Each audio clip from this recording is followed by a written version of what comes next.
أعوذ بالله من الشيطان الرجيم. بسم الله الرحمن الرحيم.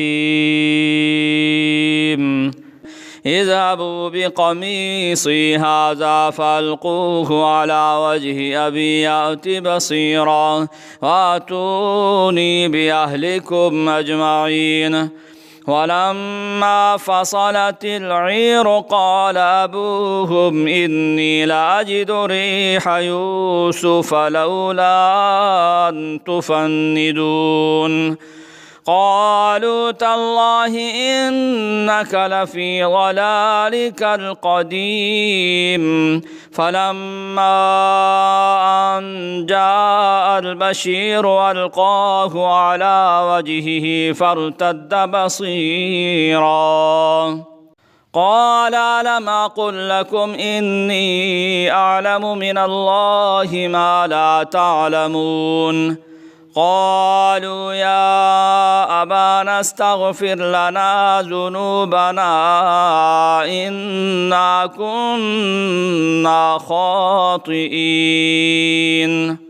قال سوف أستغفر لكم ربي إنه هو الغفور الرحيم. فلما دخلوا على يوسف آوى إليه أبويه وقال ادخلوا مصر إن شاء الله آمنين. ورفع أبويه على العرش وخروا له سجدا وقال يا أبت هذا تأويل رؤياي من قبل قد جعلها ربي حقا وقد أحسن بي إذ أخرجني من السجن وجاء بكم من البدو من بعد أن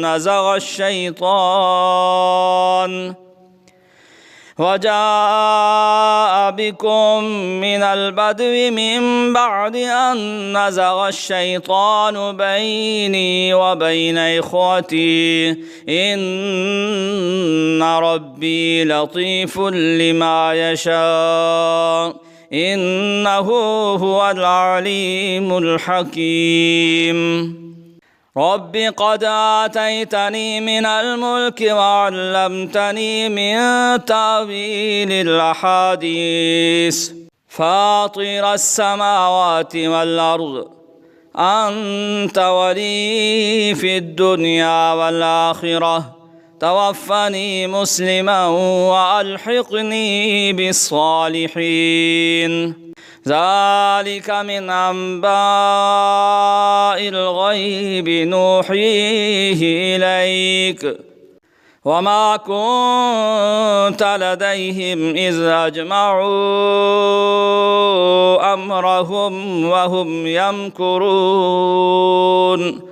وما أكثر الناس ولو حرصت بمؤمنين وما تسألهم عليه من أجر إن هو إلا ذكر للعالمين.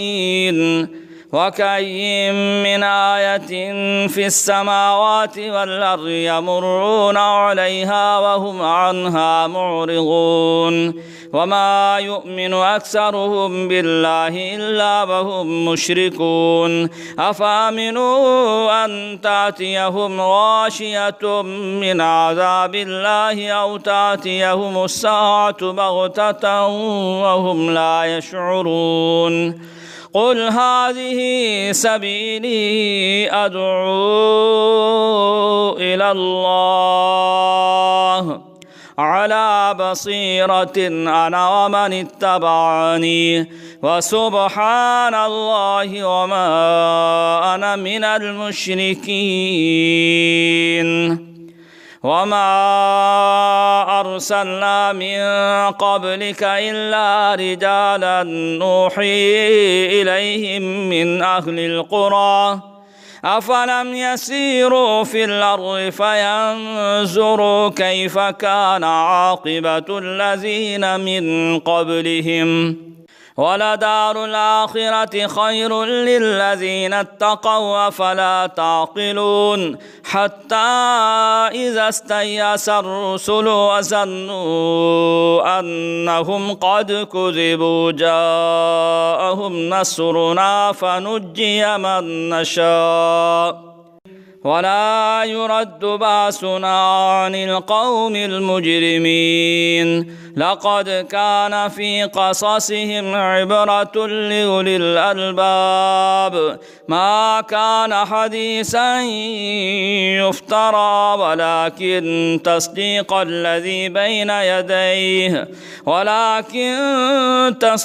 الذي بين يديه وتفصيل كل شيء وهدى ورحمة لقوم يؤمنون صدق الله العظيم.